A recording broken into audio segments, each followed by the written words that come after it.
Bonjour à chacun d'entre vous. Ça fait longtemps que lors d'une prédication, on n'était pas allé dans les évangiles. Alors, on a fait une série dans l'Exode et c'est ce que justement on va faire ce matin. Alors même si nous sommes dans la période de l'Avent et Anaël nous l'a rappelé, eh bien, on ne va pas particulièrement lire un texte en lien avec la nativité, même si je vais faire des ponts entre ce que l'on va lire ce matin et puis Noël. J'avais à cœur de regarder deux rencontres avec Jésus. Deux rencontres qui ne sont généralement pas associées, parce qu'elles sont racontées dans deux chapitres différents, deux chapitres successifs du même livre, mais deux chapitres différents quand même. Et parfois, on a un peu tendance à séparer. Vous voyez, quand on change de chapitre, on a l'impression que c'est autre chose qui se passe. Et là, pas vraiment, c'est comme une continuité. Donc je vous propose de regarder ensemble deux histoires, deux rencontres de Jésus qu'on va étudier en parallèle. Et je vous invite à lire on va dire la fin du chapitre 18 de l'évangile de Luc et le début du chapitre 19. Et tu peux lancer. Voilà, j'ai intitulé cette prédication « Voir Jésus » parce que dans les deux cas, eh bien, les personnages principaux de l'histoire vont voir Jésus. Et là, on retrouve Jésus qui est en marche. Et il a quitté la Galilée, il est descendu vers le sud et il marche vers Jérusalem. Et sur la route de Jérusalem, eh bien, il y a la ville de Jéricho. Et dans les deux cas, dans les deux histoires que l'on va lire, eh bien, elles vont se dérouler à Jéricho. Donc, je vous propose de lire Luc 18 à partir du verset 35 et puis ensuite Luc 19 jusqu'au verset 10.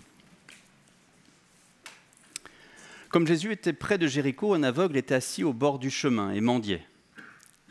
Il entendit la foule passer et demanda ce qui se passait. On lui dit « C'est Jésus de Nazareth qui passe ». Alors il cria « Jésus, fils de David, aie pitié de moi ». Ceux qui marchaient devant le reprenaient pour le faire taire, mais il criait beaucoup plus fort « Fils de David, aie pitié de moi ». Jésus s'arrêta et ordonna qu'on le lui amène. Quand il fut près de lui, il lui demanda « Que veux-tu que je fasse pour toi ?»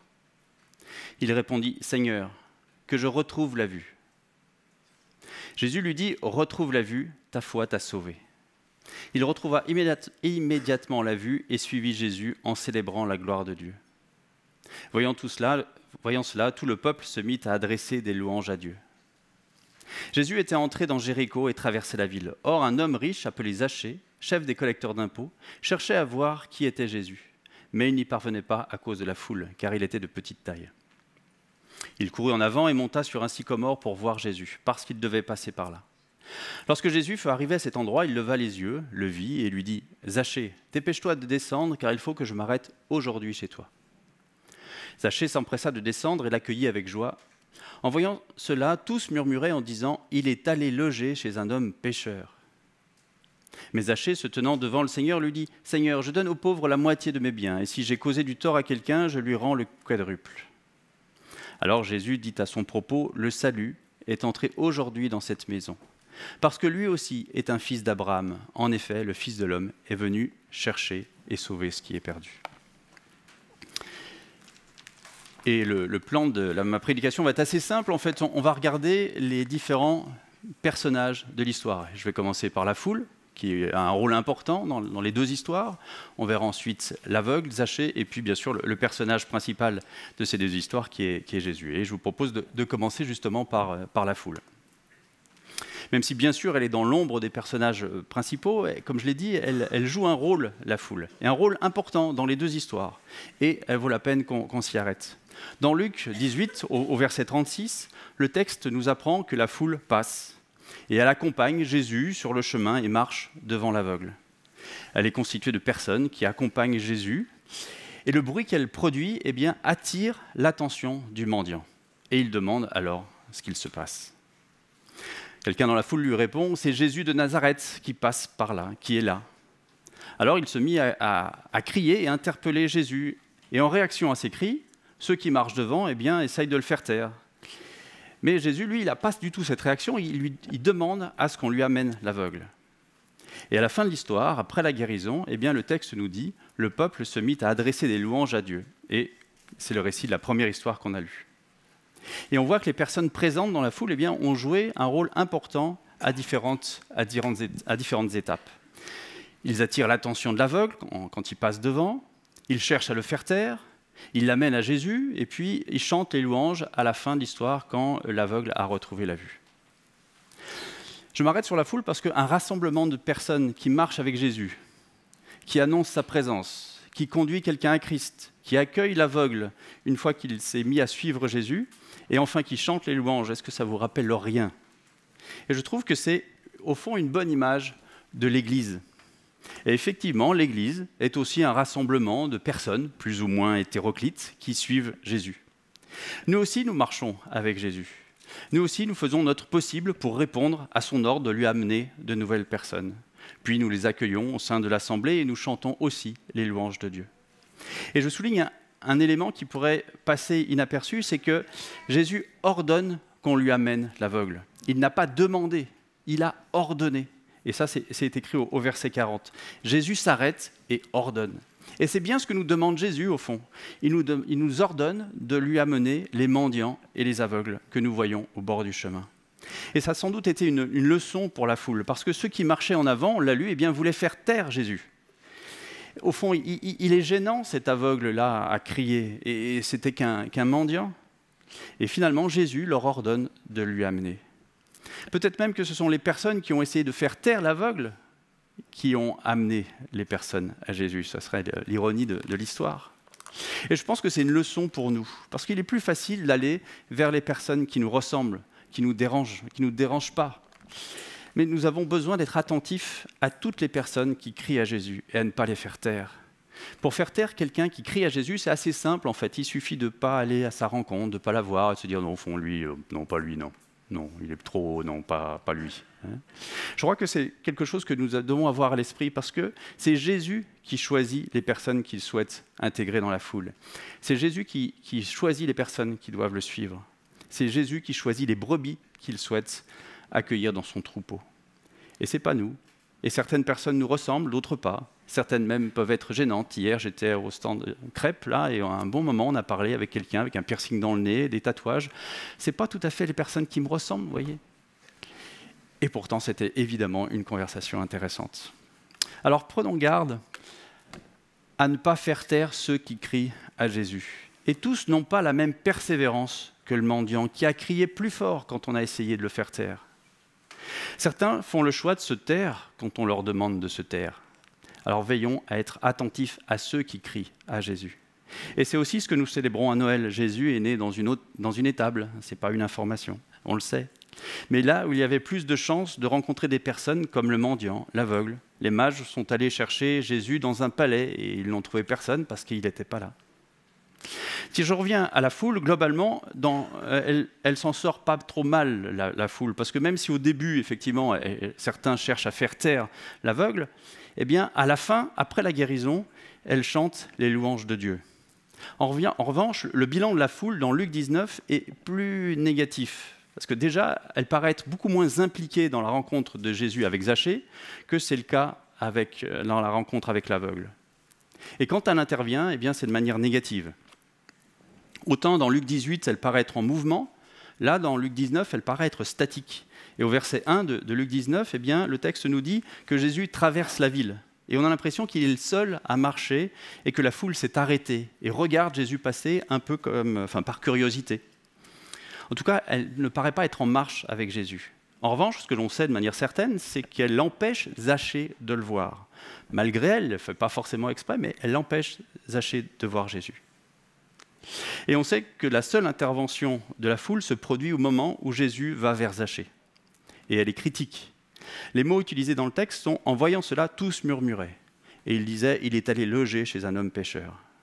Et si je reprends le parallèle entre la foule et l'Église, eh bien, il me semble qu'il y a là aussi une mise en garde, un point de vigilance auquel nous devons être attentifs. Ne soyons jamais un obstacle pour que quelqu'un puisse voir Jésus. Ne soyons jamais un obstacle pour que quelqu'un ait accès à Jésus.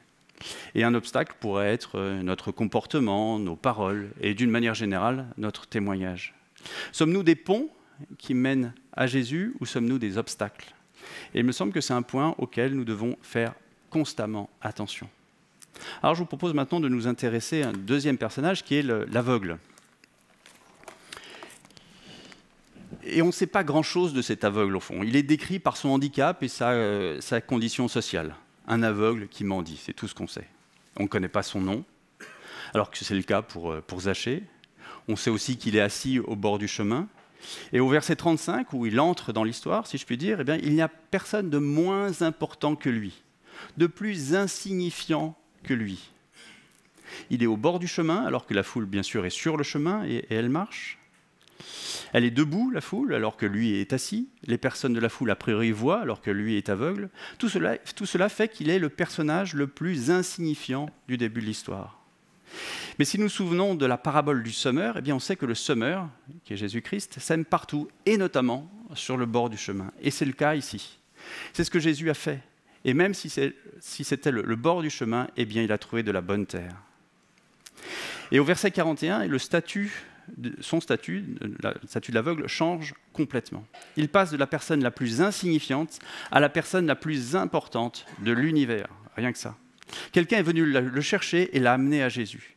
Et il a devant lui, l'aveugle, eh bien, Jésus-Christ, le Fils de Dieu, celui par qui tout fut créé. Et jamais il n'y a eu de personne plus importante que Jésus sur la terre. Et il est là, devant lui, face à l'aveugle. Et il lui pose cette question incroyable. Que veux-tu que je fasse pour toi ? C'est comme si Jésus se mettait au fond à son service. Et c'est à ce moment où il passe de la personne la plus insignifiante de l'histoire à la personne la plus importante. C'est une brebis perdue que Jésus le berger est allé chercher. Et toute son attention est concentrée sur lui. Et nous aussi, nous avons connu cette situation au moment de notre conversion. Nous avons été dans la situation de l'aveugle. Nous voulions voir Jésus, nous voulions apprendre à le connaître, nous voulions faire partie de cette foule qui marche avec le Seigneur. C'est peut-être pour ça, au fond, que, contrairement à Zachée, l'aveugle n'a pas de nom, on ne connaît pas son nom. Parce qu'à un moment de notre vie, eh bien, nous avons été cet aveugle sur le bord du chemin. C'était nous qui étions assis là. Comme l'aveugle, quelqu'un nous a amenés à Christ. Car généralement, on ne se convertit pas tout seul. Il y a une personne qui a particulièrement contribué à ce que l'on rencontre le Seigneur, à ce que nous suivions Christ. Et cette personne qui était plus avancée que nous dans la foi, eh bien, a permis que nos yeux s'ouvrent pour que nous puissions nous aussi voir et suivre Jésus. Et comme l'aveugle, eh bien, nous sommes devenus une personne importante parce que nous avons été présentés à Christ. C'est ce qui fait notre valeur. Nous avons été présentés à Christ. Et cette valeur a été encore renforcée par la mort de Christ sur la croix. Il est mort pour tous les mendiants qui voulaient le voir. Et il les a rachetés. Et dans le peuple de Dieu, il n'y a plus de mendiants, il n'y a plus d'aveugles. Il n'y a que des femmes et des hommes debout, en marche, avec Christ. Et je crois que c'est quelque chose que nous avons besoin de nous rappeler régulièrement. Parce que nous avons la fâcheuse tendance à nous rasseoir sur le bord du chemin. Nous oublions que notre place est de marcher avec Christ et que c'est lui qui nous donne de la valeur. Marcher avec Jésus, c'est passer du temps avec lui, le laisser nous transformer, le servir, grandir dans notre foi, lui ressembler toujours davantage. Troisième personnage, Zachée, dans Luc 19, personnage qui est un petit peu plus connu. Et avec Zachée, eh bien, on se situe à l'opposé de l'échelle sociale. Contrairement aux mendiants, Zachée était très riche, mais ils avaient comme point commun d'être tous les deux très mal considérés par les autres, pas pour les mêmes raisons. Et le métier de Zachée faisait qu'il était très mal vu. Les Romains occupaient le pays, prélevaient les impôts auprès des citoyens de l'Empire romain, et ils déléguaient ce rôle à des Juifs qui les collectaient pour le compte des Romains. Et les autres Juifs donc les considéraient comme des traîtres parce qu'ils étaient à la solde de l'occupant. Et c'est pas tout, on peut continuer à noircir le tableau parce qu'en plus d'être vus comme des traîtres, ils étaient aussi vus comme des escrocs parce qu'il y avait un petit peu d'impôts qu'ils gardaient pour eux en fait. Et c'était leur moyen de se rémunérer parce que les Romains ne les rémunéraient pas pour cette fonction-là. Donc ils se payaient en fait en prélevant eux-mêmes, pour leur fortune personnelle, une partie des impôts. C'est donc vers un traître et un escroc que va Jésus. Et la réaction du peuple, quand il le voit s'adresser à Zachée, au fond, est complètement compréhensible. Et il faut dire que Zachée était allé probablement assez loin dans la collaboration avec les Romains. Parce que non seulement il était collecteur d'impôts, mais en plus il était devenu leur chef. Voyez, donc en fait, il était le chef des traîtres et des escrocs. Donc il avait poussé loin la collaboration.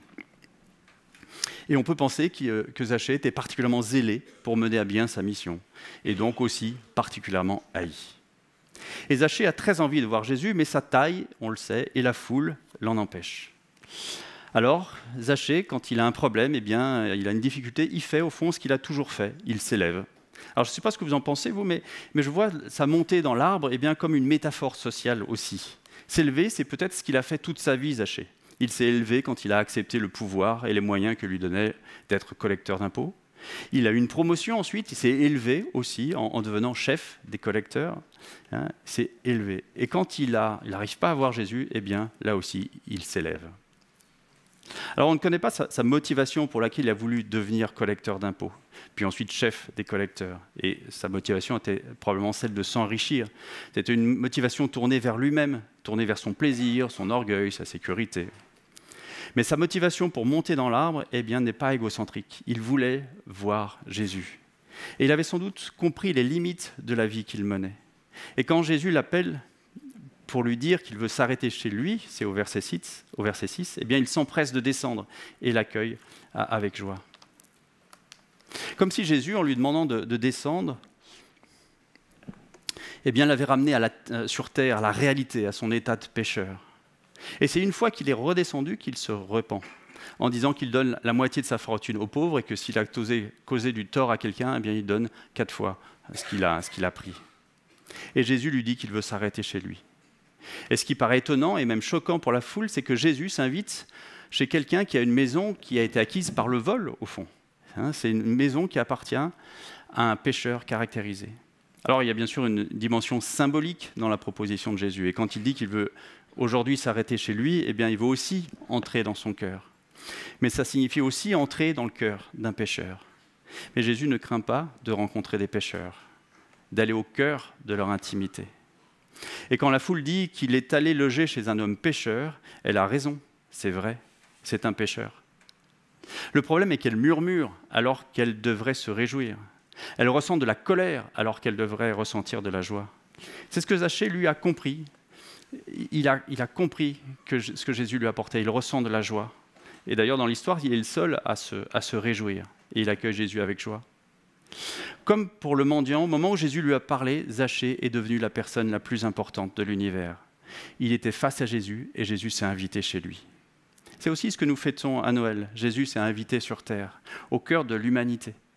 Il est devenu accessible, visible. Et si l'aveugle et Zachée ont pu le voir vraiment, physiquement, eh bien, Jésus, encore aujourd'hui, s'invite dans les cœurs. Et comme Zachée, eh bien, accueillons-le avec joie. Et avant de terminer avec Zachée, je voudrais m'arrêter sur le mot « aujourd'hui ». Zachée était animé par un sentiment d'urgence. Il savait que Jésus passait et il ne voulait surtout pas louper cette occasion de le voir. Alors il court en avant pour avoir le temps de monter dans l'arbre. Et ensuite il en redescend avec empressement. Et s'il se dépêche, c'est qu'il ne veut pas louper l'occasion de voir Jésus. Car peut-être qu'elle ne se serait pas représentée cette occasion. Et il ne voulait pas passer à côté de la possibilité de cette rencontre. Et c'est précisément ce jour-là qu'il pouvait voir Jésus. Et Jésus le confirme, il le dit au verset 5, « Il faut que je m'arrête aujourd'hui chez toi. » Et un peu plus loin au verset 9, le salut est entré aujourd'hui dans cette maison. C'est la journée où la vie de Zachée a été bouleversée. Et il n'en aurait peut-être pas eu d'autres. Alors ne négligeons pas notre aujourd'hui. Il ne devrait pas y avoir de procrastination avec le Seigneur. Nous ne devrions pas reporter au lendemain ce que nous pouvons faire avec lui. Et la première des choses est bien entendu de lui dire oui, de l'accepter dans son cœur. Et il y a un moment où il faut lui dire oui. Peut-être que pour certains d'entre nous, ce matin, eh bien, c'est justement aujourd'hui. C'est aujourd'hui qu'il faut dire oui à Christ. Et toute journée passée sans le Seigneur est une journée perdue. Alors, ne tardons pas, ne tardez pas. Mais c'est aussi valable quand on est converti. Nous devrions nous rappeler que chacune de nos journées appartient au Seigneur. Notre aujourd'hui lui appartient. Que veux-tu que je fasse, Seigneur, pour toi aujourd'hui ? Que veux-tu que je vive ? Comment veux-tu que je te serve ? Comment veux-tu que je marche aujourd'hui avec toi ? Alors maintenant qu'on a regardé ces trois personnages, la foule, l'aveugle, Zachée, je vous propose de nous intéresser maintenant à Jésus et particulièrement à ce qu'il attend de nous. Et vous avez remarqué dans les deux histoires, c'est Jésus qui va en premier vers l'aveugle et vers Zachée. Et Jésus marche et passe devant eux. Mais il est aussi passé devant plein d'autres personnes pour qui ça n'a rien changé, à qui il ne s'est pas adressé. Alors pourquoi eux deux précisément? Pourquoi l'aveugle? Pourquoi Zachée? Ils avaient comme point commun de savoir que Jésus n'était pas comme les autres. Ils ont compris qui il était vraiment. L'aveugle a compris que Jésus était son seul espoir pour retrouver la vue. Comment il l'avait compris? On ne sait pas, mais on sait pourquoi il était convaincu que Jésus avait le pouvoir de le guérir. Il avait compris que Jésus était le Messie. Au verset 36, quand il demande ce qu'il se passe, on lui répond « c'est Jésus de Nazareth qui passe ». Mais ce n'est pas de cette manière qu'il interpelle Jésus. Il crie « Jésus, fils de David, aie pitié de moi ». Et en faisant référence à David, eh bien, il montre qu'il a compris que Jésus était le Messie. Et ce qui est étonnant, c'est que lui, un simple mendiant, personnage insignifiant, comme je le disais tout à l'heure, a compris que Jésus était le Messie. Il a compris qu'il pouvait faire quelque chose pour lui. Et Zachée avait également compris qui était Jésus. Lui aussi, il était convaincu qu'il pouvait changer sa vie. Et cette compréhension n'est pas une question de connaissance. Parmi la foule qui a murmuré, eh bien, il y avait certainement des personnes qui en savaient bien plus que lui sur le Messie, bien plus que Zachée, bien plus que l'aveugle. Croire est quelque chose d'intime. Comprendre qui est Jésus n'est pas une affaire de compréhension, de connaissance, de compréhension intellectuelle, mais il s'agit vraiment de comprendre avec le cœur. Zachée a compris que ni sa richesse, ni le fait d'être un descendant d'Abraham pouvaient faire quelque chose pour lui. Mais il a compris que le Fils de l'homme, Jésus, est venu sauver et chercher ce qui était perdu, comme c'est dit au verset 10 du chapitre 19. Il a compris que ce n'est pas dans la richesse ou dans le pouvoir que se trouve la vraie vie. Ce n'est pas là que se trouve le salut. Jésus est venu vers eux, mais chacun a dû faire un pas vers Jésus. Il y a comme une symétrie dans la relation. Jésus s'est avancé, ils se sont avancés. L'un a crié et l'autre est monté dans un sycomore. C'est la juste compréhension, l'intime compréhension de qui est Jésus qui leur fait faire ce pas vers lui. Alors nous sommes dans la préparation de Noël et nous allons célébrer évidemment la naissance de Christ. Mais nous avons besoin de revenir à l'essentiel. Au fond, Noël n'est qu'un rituel. On sait bien que Jésus n'est pas né un 25 décembre. Mais ce rituel nous fait revenir à l'essentiel et écouter Jésus nous dire qu'il s'arrête aujourd'hui chez nous. Et nous avons besoin de comprendre à nouveau qui est Christ et ce qu'il a fait pour nous. Peut-être que nous avons besoin de nous lever pour marcher ou marcher à nouveau avec Christ. Et si l'aveugle et Zachée se retrouvent debout face à Jésus, c'est parce qu'ils avaient intimement, profondément compris qui était Christ, le Messie, l'envoyé, Fils de Dieu, et qu'il pouvait changer leur vie. Comprendre qui est Jésus leur a donné l'énergie et presque l'audace de surmonter un obstacle qui les empêchait de voir Jésus. Et c'est d'ailleurs aussi un point commun qu'ils partagent. L'un est aveugle et l'autre l'un est aveugle et la foule le fait taire, et l'autre est petit et la foule le gêne pour voir Jésus. Et les deux font preuve de détermination. L'un crie et l'autre monte sur un arbre. Et dans les deux cas, ils ont dû franchir un obstacle qui les empêchait de voir Jésus. L'un le fait bruyamment et l'autre le fait discrètement. L'un se fait remarquer et l'autre n'est vu que par Jésus. Et chacun agit en fonction de sa situation et peut-être aussi de son caractère. Je pense que nous avons besoin de nous demander quels sont les obstacles qui nous empêchent de voir Jésus. Quels sont les obstacles qui nous empêchent de marcher avec Christ? Ça peut être notre passé, ça peut être des choses qui comptent pour nous et qu'on n'a pas envie de lâcher, nos priorités, nos peurs, nos blessures. Qu'est-ce qui nous empêche de crier à Jésus? Qu'est-ce qui nous empêche de monter sur notre arbre pour voir Jésus? Qu'est-ce qui nous empêche de surmonter notre obstacle? Et même quand nous nous sommes convertis, eh bien, nous pouvons avoir de nouveaux obstacles qui nous empêchent de voir Jésus. Des obstacles qui nous poussent à regarder ailleurs que vers Jésus. Comme l'aveugle et Zachée, ayons la détermination de toujours tourner nos regards vers Christ. Et une fois qu'ils ont compris qui était Jésus, une fois qu'ils l'ont accueilli, ils expriment leur reconnaissance.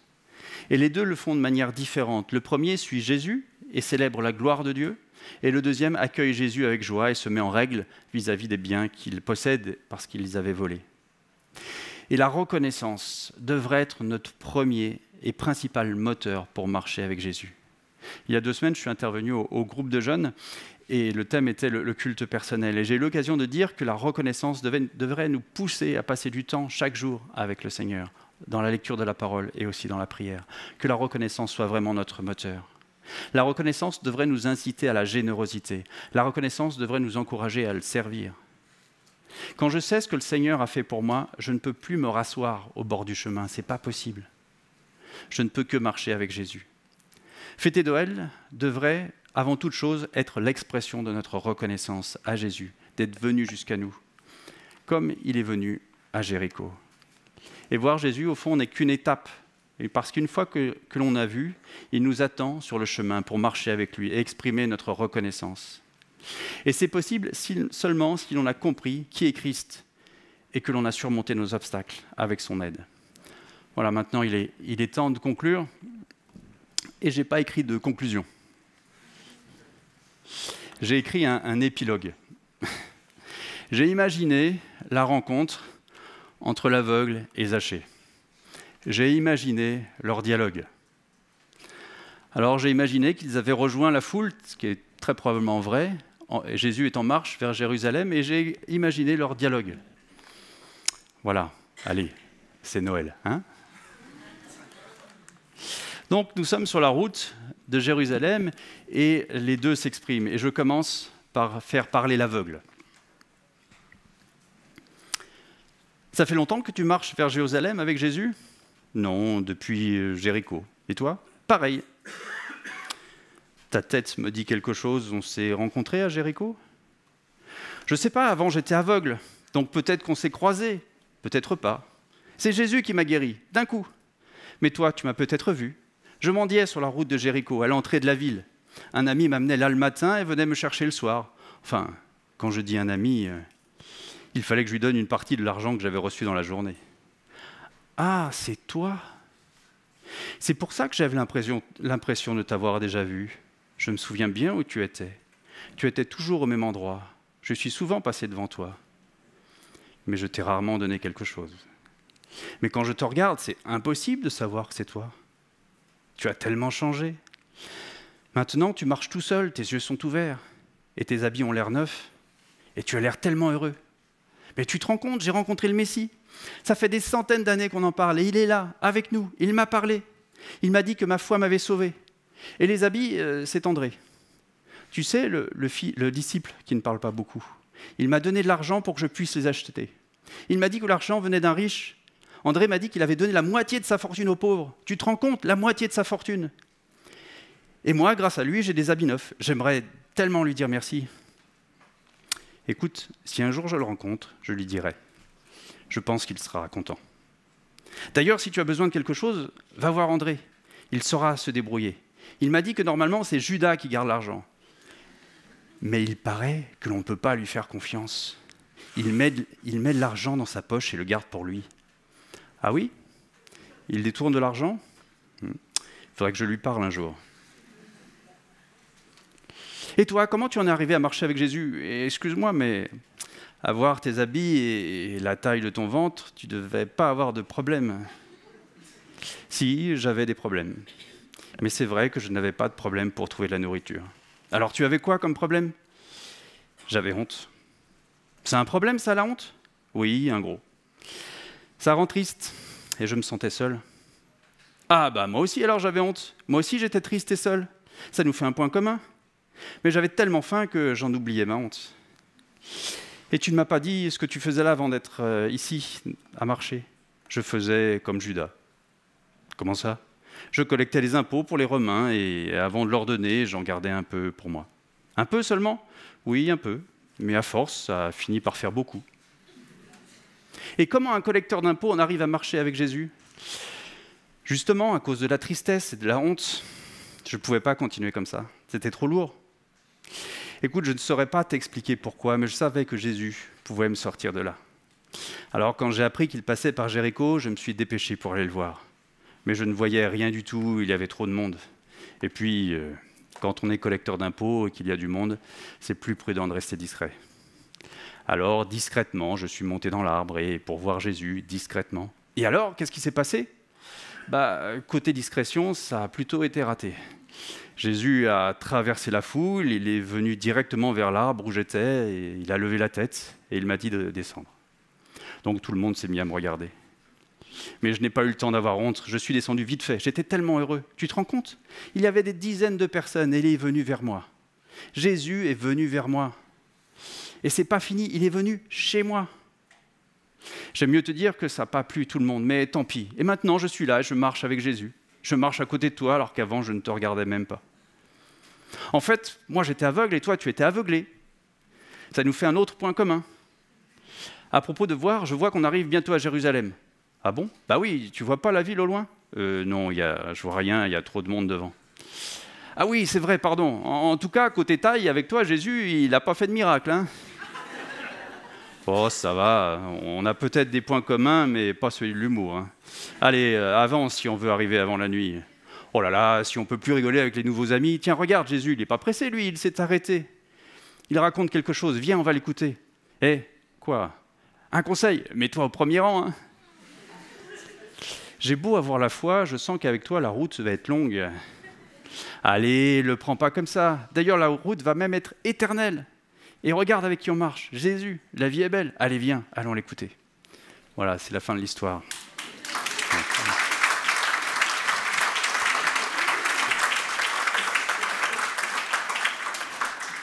N'importe quoi.